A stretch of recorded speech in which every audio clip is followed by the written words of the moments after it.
I guess the other call out I wanted to do this week was honestly, some news shattered me this week. That's not a joke. Like I am a huge fan of Giant Bomb, and essentially this week they announced that the sad news that three of the key people from the site are leaving. So Vinny Caravella, Brad Shoemaker, and Alex Navarro. They have left now. And man, it kind of killed me, and a lot of people that like it's very much loved gaming site and gaming, I guess, like media outlet across the industry.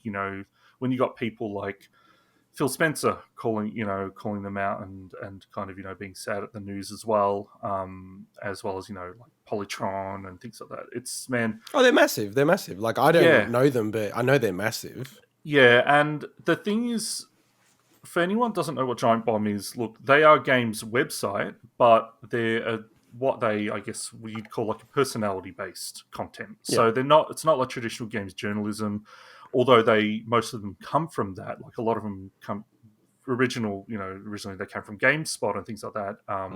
So essentially, they're almost kind of ahead of the curve in terms of what a lot of internet content would move towards, such as like your streamers and YouTube and Twitch and all that, where it's the personality of the people that you're actually watching the content for and listening because they're, being in the podcast space. So that's why it especially sucks, because you kind of, you grow to, really connect with these people. And these three people, so Vinny, Brad, and Alex, have been around with the site. So Vinny and Brad essentially joined just after the site was founded, and Alex a couple of years later. And so it's a huge loss. So the site's not shutting down or anything like that, but it's essentially, it's going to be a completely different site now. And the founder, Jeff Gertzman, is sticking around as are Janet Choa, Jason A. Stroke, and Matt Rory, the other members of the crew as well. But the news follows on from recent departures over the last 18 months, like Dan Reichert left January last year.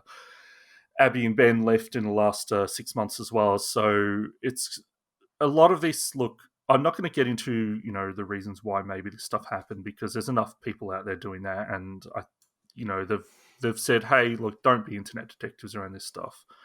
Sure, it may have had something to do with the fact that a lot of CBS interactive properties like CNET, GameSpot, GameFAQs, and Giant Bomb got sold off 6 months ago. But the point is that, look, they use this week as a way to celebrate everything.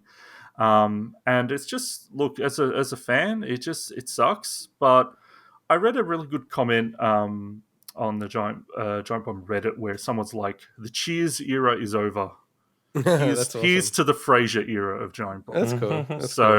And I guess for that... Or it could be the Joey era. Yeah, the Joey. Yeah, no. But, like, you've got, for instance, Danny O'Dwyer from NoClip. He's a regular guest on the show, on the Bombcast every week, and he's confirmed on the NoClip Patreon that he's actually going to be doing more content with Giant Bomb, and then, he's not joining full-time. But that's good, and the fact that they'll probably do a lot more work with GameSpot directly because they're under the same umbrella. So just for me, I just want to talk about the fact that, look, it's something that just really, really sucked, but at the same time, then it means that potentially we might get some new stuff cropping up and be able to watch those people in other places. And just to put it in like some other context, because I'm not a Giant Bomb listener or anything like that, but I mean, the main podcast is up to episode 684. Crazy. Which, and we're doing all right. We're up to episode 43. But it just gives you the context of how long this stuff's been going on for. And I don't understand where people are coming from with the guys moving on. It's like most people, if I look at your LinkedIn, most people are leaving every 3 to 4 years to different employers, right? Some of these guys have been around for 13 years. Yeah, so...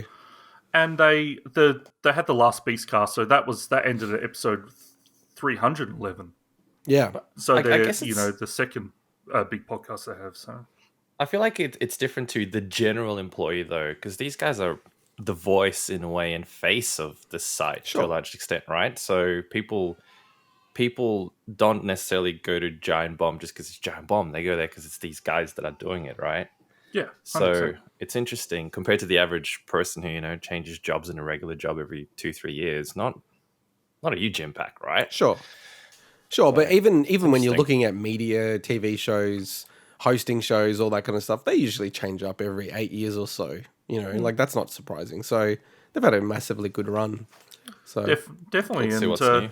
yeah, it's and the thing is, there's always the old content to watch as well, and there's a lot of it. There is a lot of it. So, yeah, I don't know. I just couldn't get into it, and I think part of it's just because, in a good way, and hopefully something we can build over time. But it felt almost very clicky. Like you have to be an insider and get the in jokes. Like it just felt like there's so many in jokes in the podcast. It's hard to get into it unless you were there from the beginning. There is, but there's inroads there. Like I was a listener for about 8 years. I wasn't listening from the beginning, and once you start to kind of understand who these people are, Yeah. like even just like I said, Jeff Gertzman's staying around. Like he's one of the most knowledgeable people about video games I've ever listened to. Oh yeah, I totally agree. I have so much respect for that guy. Yeah, and so it's kind of like once you start to understand where these people are coming from, and I certainly didn't agree with a lot of what they used to think over the years, but it's just like anything. Sometimes stuff clicks with you. Sometimes it takes longer, or it just doesn't. Yeah. And to be fair, I don't think we'll suffer from that because we're not funny, so there are no really inside jokes for us to worry about. And we know nothing about video games. We know nothing about video games, so not a problem we're going to face. That's why we're always correcting things. All right, well, let's get into the first bit of news, and it's a big one. So